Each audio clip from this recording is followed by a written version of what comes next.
Hey now, ladies and gentlemen. Hey now, hey now, hey now, hey now, hey now, hey now. Welcome to a Monday edition of The Line. And I'll say right off the top, man, I when I got my camera going and I can't see myself before the show, so I have to guess it how my camera angle is going to be. I made a perfect guess today. I am right in line with the camera. It's like Stevie Wonder working a TV camera crew and getting it just right. And I think I did a phenomenal job at that. Welcome everybody. Hope you had a good weekend and all that stuff. I know everybody's clamoring for my WrestleMania review that happened over the weekend. I'm just kidding. I know most of y'all don't care, but I'm probably going to give it to you anyway, just because that's pretty much what consumed my weekend. I was disappointed, then I was not so disappointed. But anyway, I'll get into all that. Also, hey, now roll call coming up for you. Lots of stuff to get to today. I will say the Iran stuff, which I know it can be exhausting. We've been talking about it for what seems like ages now. It is literally changing by the minute in a very fascinating way. I don't mean that in necessarily a bad way. We still are on top of things and everything's working in our favor, but it's just the way all of it's playing out is very interesting. And I'm going to give you the 411 on that and everything else. But we'll get to that very soon. My dear friend John Bird here on what is a little bit of a somber day. And I just want to say, first of all, I appreciate you coming in because I know that wasn't easy for you. Yeah. Yesterday morning, I got a call from my brother-in-law that my dad, John Robert Bird Sr., had passed away at 91. And it was a shock, and it wasn't. And actually, my friends Seth and Megan said, "Look, just come over. Yeah, just come on over." Well, as soon as I got word, the first thing I thought to myself is he's gonna be okay because I already know Seth is gonna get him over there. Yeah, and we had a good day. The interesting thing is when my mom passed away, I was just a blubbering mess. Yeah, and basically, just I don't want to say useless to my family, but it was, there's poor little John. We're gonna it's gonna be all right. Yeah. But I've been through so much, and especially in the past year with the work the Lord's done for me, I realized that He's been preparing me for something like this. And this time around, while of course there were tears, there was an immediate joy and peace, because I'm like, man, you know what? If anybody is going to be in heaven, it's going to be Him. That's right. And so we're planning a celebration of life service. I'm so glad that we're calling it that and not a funeral. And the last few weeks, for some reason, the Lord had been really putting on my heart to play, to learn. I have decided to follow Jesus. I'm like, well, I know that song, but it was really impressed on me that I should record that sometime. Yeah. And so I was like, well, okay. So I started working on it. And I mean, this stuff is strange, but it's from the Lord. I got this feeling that I should tune my guitar differently. Yeah. Which I've never done. And I tuned it to what's called an open D tuning. Mm-hmm. And I just started strumming, and this amazing sound, it came out. And on the morning that he had passed away, immediately it clicked that the Lord wants me to do that song at his funeral. Yeah. Which, if anybody knows me as far as how emotional I am, that's an impossibility. That would have been a no-go before. Yeah, I couldn't do it. So I mentioned that to my sister, and she said, no, I've got something much better. She said, I want you to do it at the graveside service. Because, there's going to be hundreds of people there. Yeah. And she said, because it'll be where Mama is as well. Right. And you can sing to both of them. Right. So, someone could do this. No, you're good. You're good. But, I think that's a fantastic idea by your sister. By the way, I think that's perfect. A perfect way to wrap that up. You Yeah. know, it's all kind of.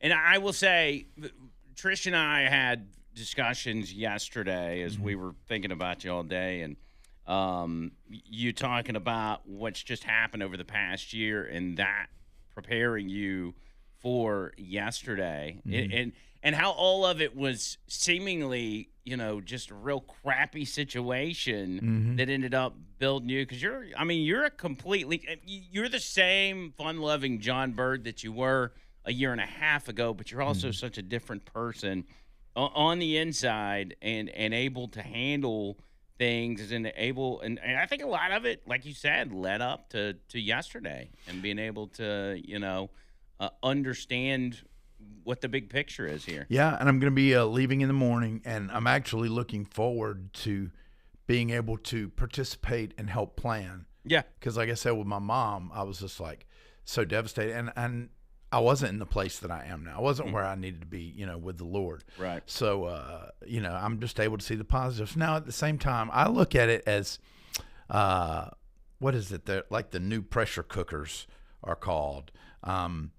I can't remember, but what it is you're cooking your food. Yeah. Right. And the steam will start to build up, and then you can flip a little switch and some steam lets off, and then it closes back. Yeah. And that's kind of the way I feel. Instead of all this stuff coming out, I'm like, I'm sorry, you're dead. Instead of doing all that stuff, it's like God's like, okay, let's let some out. Yeah. And let some out. And, I cry and I think about him and I remember him and pray. And then he closes it. Yeah. So it's like I'm letting it out a little bit at a time. Mm-hmm. So you can be there for the ones around you that are struggling. So I'm in a very, I don't understand it, but we're not made to understand everything. Right. From the Lord. I'm looking forward to it. What an amazing piece of advice on the pressure cooker deal, though. Yeah. I've never heard that before. I know. I mean, and that's exactly the way it is. Because yesterday we left so much, and we cried, and we got serious, and we got silly. Yeah. And it was the way to me. That's the way to me to be a Christian is you don't set aside time to talk about God. Mm-hmm. God's part of He's the conversation. He's always there. So when you talk, make him a part of who you are instead of saying, you know what, let's talk about God. No, let's not announce we're talking about God. Just talk about him. Right. And I think people miss out on that it's about the relationship. It's about a relationship with God, and it's like a relationship with anyone else. Mm-hmm. And if you look at it that way, it's so different from the way the world sees it. Yep. You're exactly right. And I think honestly, I mean, you're saying a lot of stuff that I'm like, man, he's spot on. But I think you're probably speaking to a lot of people in the audience right now. I hope so. That needed to hear that today, because every single person in this audience has got something going on. Maybe small, Everybody. maybe yes. enormous. Especially on a Monday, man. Mondays, it feels like everything sucks and everything's coming at you. Bills are piling up and whatever else. And, that was a little bit of info that there's probably a lot of use for a lot of people. Yeah. I hope so. That's been my prayer now is that I'm not just funny, silly John on the air or on social media or everything, but, I'm there, for people, like whether people are liking something or are messaging me or whatever, I like to think that I'm bringing them, some joy and that I'm doing what the Lord, has made me to do. Yeah. Good stuff, man. Good stuff. It's almost like we're having church this morning. Right here on a Monday. Yeah. Which helps because we actually, and this had nothing to do with you, but sure. We ended up moving our Bible study because everybody else had conflicts. But we'll pick back up on that, and you'll be able to go do your thing. And so, I think it's going to be. I think your trip out there is going to be really good. I think it's going to be very uplifting, and you'll end up with a lot of closure as well. Yeah. which will be huge. And again, I think the best part of this is the fact that you are who you are today, or who you've become. At the ripe age of 62 years old, probably Yeah. came a little late, A but little late. at the Yeah. same time, better late than never. Exactly. So, I mean, heck. I mean, Moses was 80 before all his stuff got going. that's a good point. He was. Of course, people back then lived a lot longer, Yeah, a lot they longer did. than we do these days. But speaking of, like you said, 90, 92, is that right? 91. 91. Mm-hmm. That is a long line. You don't see that. You don't see that with people these days. No, and Almost ever. the thing is that amazes me. He lived life on his own terms. I remember when I went to visit him 3 weeks ago. He in a moment, I like to say, in a moment of self pity, which we're all, let's give ourselves a break every now and then. But he said, "Well, I guess the way things are getting, John, I'm going to have to just go to a nursing home, sell the house." And I laughed. I was like, "Why, are you crazy?" I said, you've never even had someone to come in to clean the house. You clean the house. You do everything. You take care of yourself. Yeah. I said, you don't go from that to I'm going to a nursing home. Bring a maid in twice a week, or whatever. But he was always able to be, to be home and to be out and about with people that loved him. Yeah. And so it's like, it's really hard to be sad about that. About a life lived like that.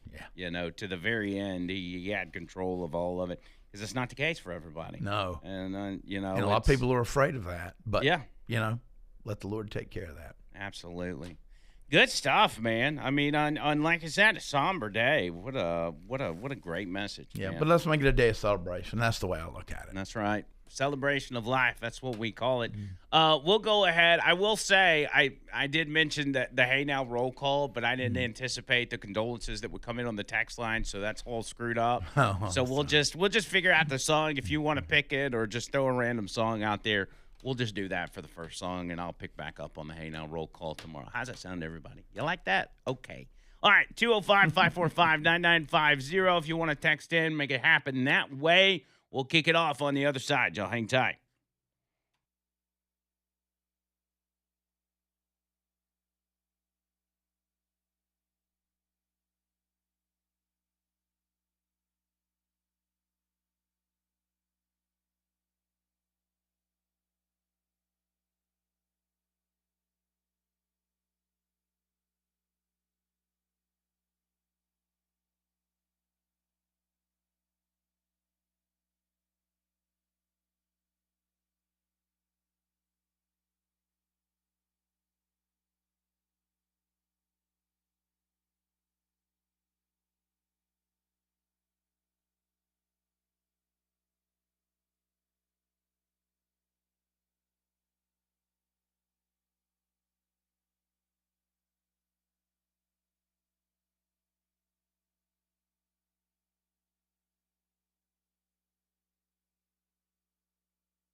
I have decided to follow Jesus.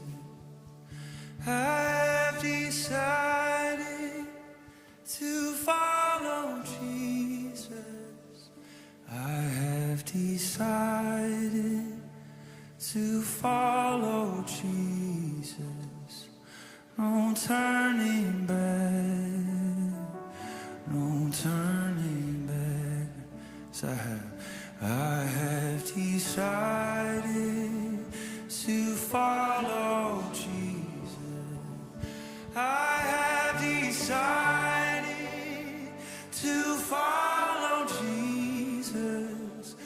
I have decided to follow Jesus. No turning, no turning back.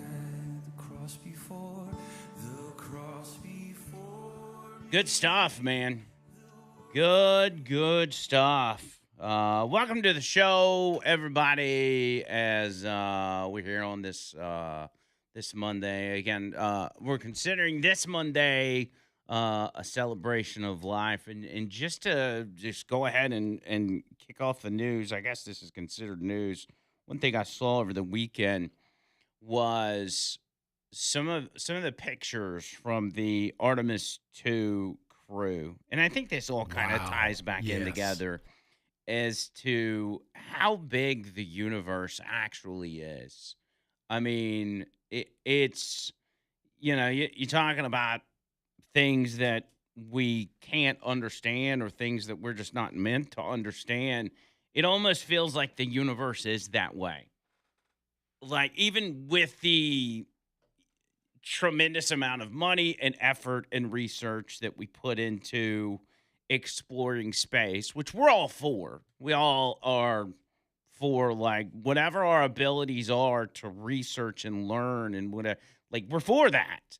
But as big as the universe is, there's just, I mean, we're never going to know at the end of the day. And I don't think we're meant to know. No, not this side of heaven. We won't. But to think that, that there's one being that was able to, put all that together, it's just, it's crazy to even you can't comprehend it. I mean, just on the physical side of it, okay? Just to see these photos and videos, and being in a day and age where these astronauts are literally just using their cell phones, their iPhones, to record this stuff. Like the one that came from Reed Wiseman, he posted the video of, what do they call it? The Earth eclipse. They were on the other side of the moon, and you could see, I guess, half of the Earth peeking out, or a quarter of the Earth peeking out on the other side of the moon as they rotated around it. And it was, it was kind of like a solar eclipse that we're used to seeing now. The Earth looking so small in that video is just fascinating to me, and to think that, it's the side of the Earth that the sun's on, right? So it's daytime on that side, and it's just glowing. It's just this glowing orb out in the middle of what looks like nothingness. That's where we live, y'all. That's where we live, okay? And we not only live there, but we don't have a way to leave there, at least while we're alive. And so it's just, I don't know, man. The whole thing's just fascinating to me. I know we've goofed off about the moon landing and all that, which, again, I'm not saying I don't have questions. But in the larger picture, in the grander scheme, it's amazing to keep up with, man. And I gotta just go ahead, because I don't know that I've actually done this, but to give props to those astronauts and the astronauts that have come before them and the astronauts that are going to come after, for having the cojones and the drive and the passion to go do these missions, so we can get these photos and these videos and this information about. It's amazing. About what's out there. I personally don't like the idea of us trying to, build life on a different planet. I think that's kind of dumb. And I think we're meant to be here on this planet until the end of time, and I think we will be. I think the end of time will probably come before we start a civilization somewhere else. But it's crazy. It's crazy how small we are. No matter how important, we've got a lot of self-important people out in society. No matter how important those people think they are so tiny on the grand scheme of things, physically and in popularity wise, very small. So anyway, I just wanted to put that out there because I've been looking at those pictures all weekend and those videos, and it's just great. Cool stuff. Anyway, we'll hit the bottom of the hour. Thank you guys for all the condolences on the text line. We see them, and we appreciate you guys. We got more show coming up. Don't go anywhere.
How did Dixon and Vining pump those promos out so fast after their show?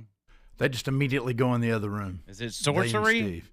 I think it's it's some kind of magical stuff. Steve's got some kind of potions in a little bag in his on his belt. I It's think either black magic or it's AI. It may not even be them. It's probably AI. it's fairy dust. I think. They're probably just using AI to do that. Honestly, I mean that's my thoughts.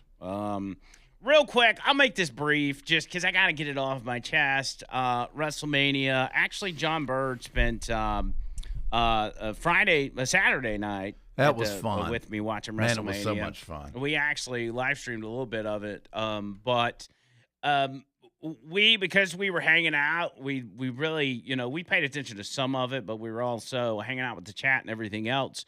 But from what I did see, and even some of the recap, night one was not that good. I mean, it was terrible. I think the fact that you and I were getting to hang out actually probably softened the blow of a terrible night one. And then, so, you had Cody Rhodes versus Randy Orton. Really, I know you're a Cody Rhodes guy, but I really think Randy Orton should have won that match just for the sake of beefing up the storyline.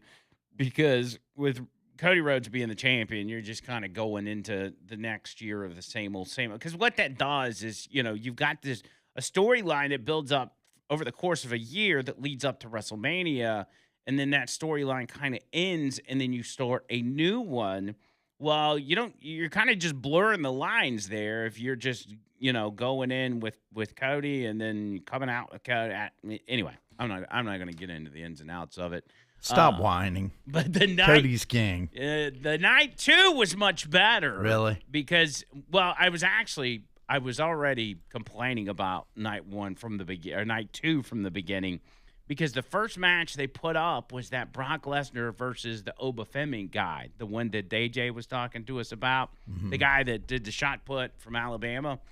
Yeah. And these two guys are absolute monsters. I mean, if there's two big guys in the business that need to be fighting each other at WrestleMania, it's those two. But they go and they put that match first, and I'm like, that's not a match you put on first. That's a match you put second to last, if not last. Yeah, that what did seem to be a little off with the order they had it. It was weird. So anyway, they do the match. The match was great. It was very short, but it was great. It was just bam, bam, bam. Boom. Obafemi wins. He celebrates, gets out of the ring. Well, then Brock Lesnar's sitting in the middle of the ring. Brock Lesnar, somebody that's been in the business 25 years or whatever it is and just dominated. He starts to take his boots off or his gloves off and then takes his boots off and sits him there in the middle of the ring, which is, in wrestling world, a show of, hey, this is it for me. I'm retiring. And never says a word. Doesn't say anything on mic. Doesn't make any sort of big grand announcement in Brock Lesnar fashion. And says to the world, hey, this is my last match. And walks out of the arena to everybody chanting his name. Brock Lesnar's crying. His manager, Paul Heyman's crying. Like, it was almost too emotional to be at the beginning of WrestleMania. I was like, you should have done that later, but it's whatever. That may have been the best part. I mean, it was that shocking. It's the one thing that makes it so good is to be stuff that you don't expect, and that was one of them. And so that was super cool. I missed that one, didn't I? I came in late for that. Well, no, that one was. I'm on night 2. So. Oh, okay, you're doing night 2. This is night 2. And then you had a ladder match between the 6 guys, and Penta ended up winning that. That was a great match. What else? The girls fought Rhea Ripley. Blah blah blah. All of them were decent matches. I didn't really like the Finn Balor match, Finn Balor and Dominic Mysterio, just because I don't like the gimmicky. He came out as the demon. I don't like that. That stuff just kind of gives me, like cartoony vibes of, early WWE. But what else? Oh, and then you had the main event, which was Roman Reigns and CM Punk. I didn't really care who won that match because I don't necessarily like either of them, which I know many of y'all are going to find odd because I use CM Punk's theme music as the intro to the show. But CM Punk's a flaming lib, and I'm tired of seeing Roman Reigns. But good match. I will say that. It was a good match. So, and for all y'all calling me a nerd, I don't care. Okay, I like to watch it. It's soap opera for used to be soap opera for men, but it's so mainstream now. I know that everybody is watching it. I mean, it's like it's pop culture now. And you got to give them credit that they've done, as many bad decisions have been made from the people running this business on storylines and stuff. They've done a really good job about making it mainstream, which it hasn't really been since the 90s, the late 90s and early 2000s. It got mainstream then because it just happened to latch on to this rebellious culture that we had of the Limp Bizkit and the Corn and the all of this, and then but don't forget the magnificent mid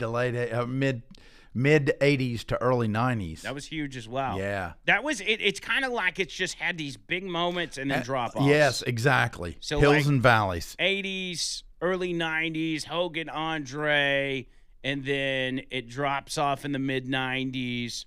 WCW kind of picks that up. Ted Turner's running the show there, and then they start kind of giving people what they want, and then WWE has to make the adjustment, and they usher in the Attitude Era, and then they end up buying all the different. They buy ECW, they buy WCW, and then I guess they just got lazy. I don't know what it was, and then it started getting kind of weird again. And then the pandemic happened and it got super weird, and then they've picked it back up. So it's just that's just it, man. I mean, that's the way that business goes, and it's amazing to think that an industry that is really just acting don't get me wrong, takes a lot of athleticism. There's real injuries. There's real people getting hurt. Blah blah whatever. But for an industry that involves, kind of scripted fighting to last as long as it has since, back in the early 1900s to now in 2026, and to be as big as it is, it's kind of an accomplishment. I'm just saying. Now, I've talked more about that than I expected to, so I'm sorry, but it's only one. WrestleMania is only once a year, so y'all can give me that, please. Yeah. And thank you. Please and thank you. A couple other headlines that I didn't get to over the course of last week because I'm so easily distracted.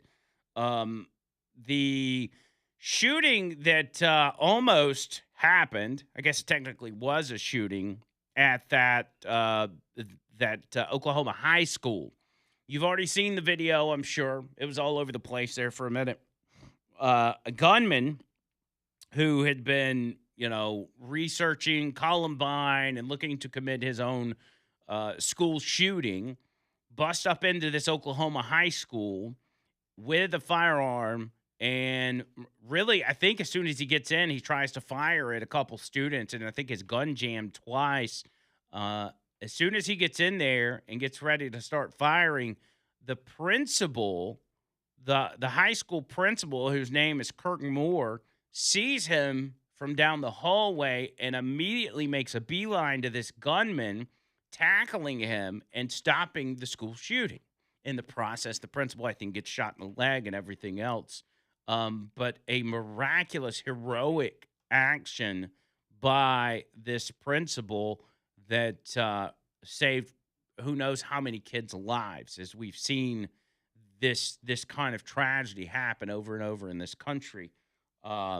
What a brave soul this individual is. This was back on April 7th at Pauls Valley High School, which is about 60 miles south of Oklahoma City. So anyway, that all goes down. Principal is hailed as a hero. Well, I guess over the weekend, the high school held their high school prom, their senior prom. And when the principal showed up to the prom, the students went crazy and were celebrating. And as soon as he walks in, they dub him prom king, put the crown on his head. I saw that. That was just so neat. I was like, it's cool. I mean, selfless. We're talking soldier police like selflessness What a going in there. And I mean, he looks like your typical principal. You know, he's an overweight, middle-aged man that's balding, and has got a horseshoe hairstyle, and he didn't let none of that stop him from going in there and tackling that gunman and being an absolute goat. All right, I got a prediction. He's going to be talking to Trump and receiving something soon. Oh, he should. He should absolutely get a presidential medal. It's a citizen going way above and beyond. Yes, if there is a criteria for that award, this is it. And I can almost guarantee you that's going to happen because that guy deserves it. Again, you don't know how many lives he saved by getting in there and taking action.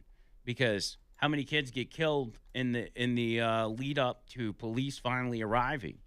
Even 7-8 minutes that it takes them to get there, it's like chaos and carnage.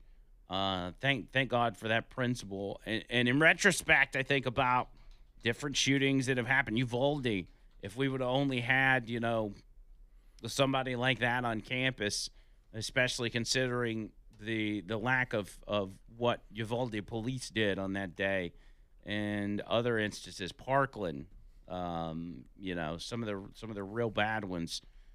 Thank God for that guy. I know that those students are grateful, those parents are grateful, that whole community is grateful. Give that man a medal because he definitely deserves it. He deserves it. Tragically enough, though, over in Louisiana, very, very tragic story that we don't have a whole lot of details on as of yet. But 8 children dead after a mass shooting in Louisiana, victims ranging from 18 months to 15 years old. And what they're describing as a domestic dispute, it occurred at 6 a.m. yesterday morning, which is kind of a weird time. Usually when you think about some sort of shooting like this, it's, middle of the day or even at night. But 6 a.m. on Sunday, 10 people were shot during the incident. In addition to the 8 children who died, 2 adult women were also shot and survived their injuries. Police believe some of the child victims were related to the suspect. KSLA said a total of 10 people were shot, the only survivors being 2 adult women, with one suffering from life-threatening injuries. One of the women is believed to be in some kind of relationship with the suspect. Police also say the woman who has life-threatening injuries is believed to have been shot in the head. Shreveport Police Chief Wayne Smith described the scene as extensive and involving multiple locations. The suspect fled the initial scene by carjacking a vehicle at gunpoint.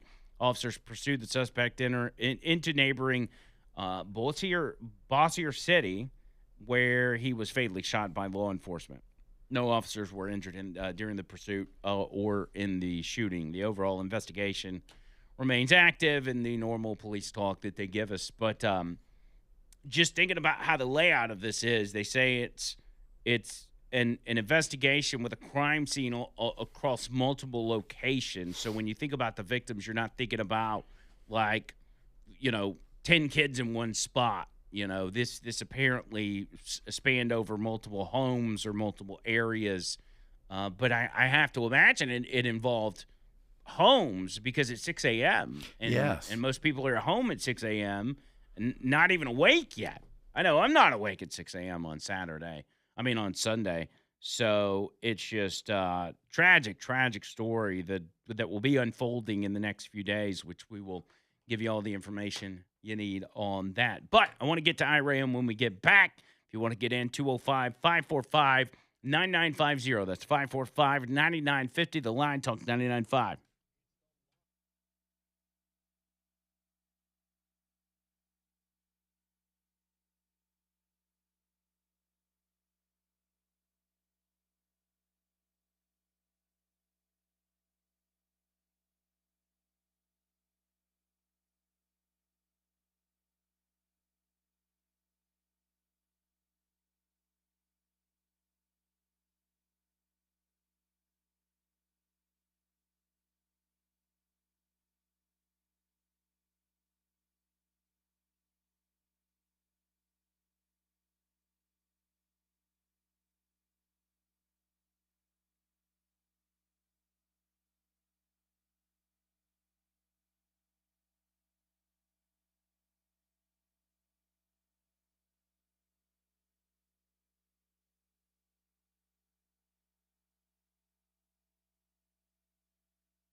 Okay, y'all don't get mad at me. But I want to say one more thing about WrestleMania. So there's this video circulating from last night from the hotel where I guess the wrestlers were staying out there in Las Vegas. And remember, the main event last night was CM Punk versus Roman Reigns, right? Right. Roman Reigns wins. I don't imagine that CM Punk's upset about this. This is all part of the show, okay?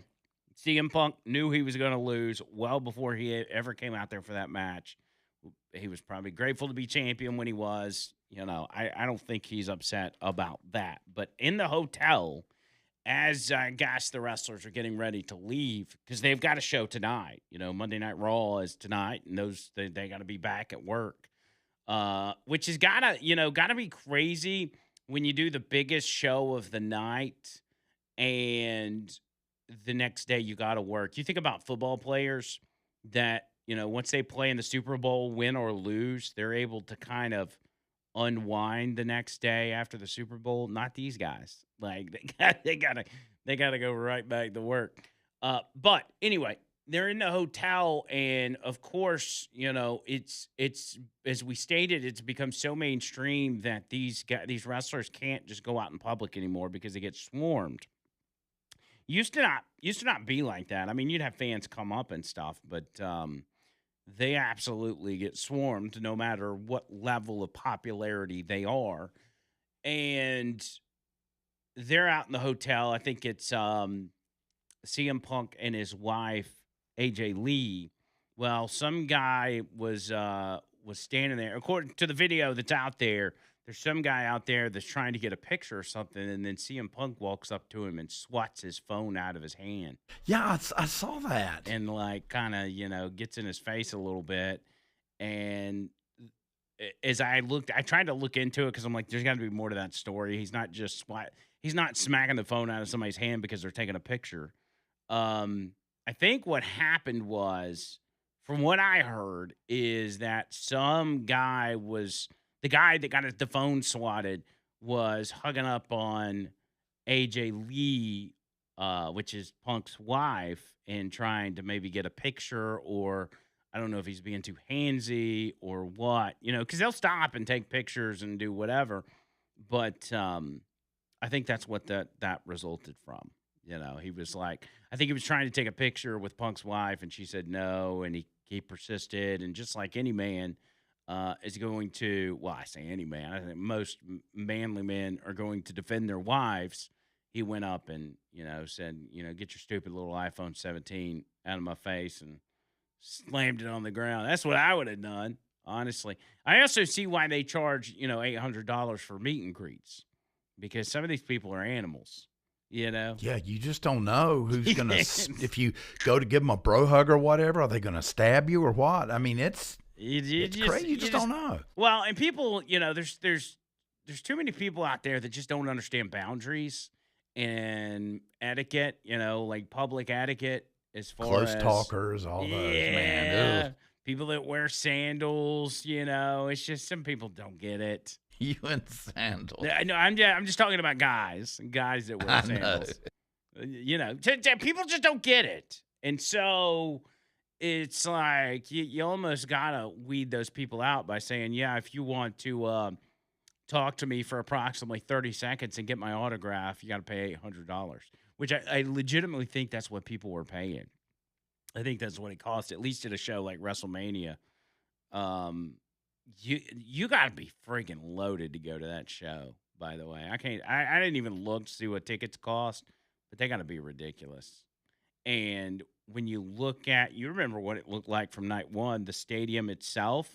I mean, there's insane. I don't know, unless you are ringside, I don't know that there's necessarily any good seats in there, because you're either far away with a clear view of everything, or you're on the floor behind hundreds of people and not able to see anything until wrestlers get into the ring, which is elevated enough for you to see somewhat what's going on.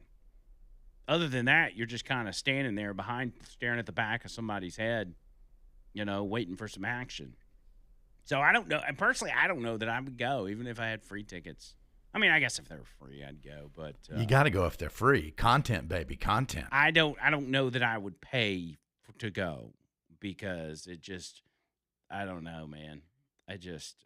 If you're a little bit uncomfortable around crowds, that's not where you want to be. Yeah, because especially at an event like that, you've got people not only from all over the country, you got people from all over the world, different kinds of people, different kinds of idea of what's publicly acceptable, different kind of people that don't wear deodorant, stuff like that.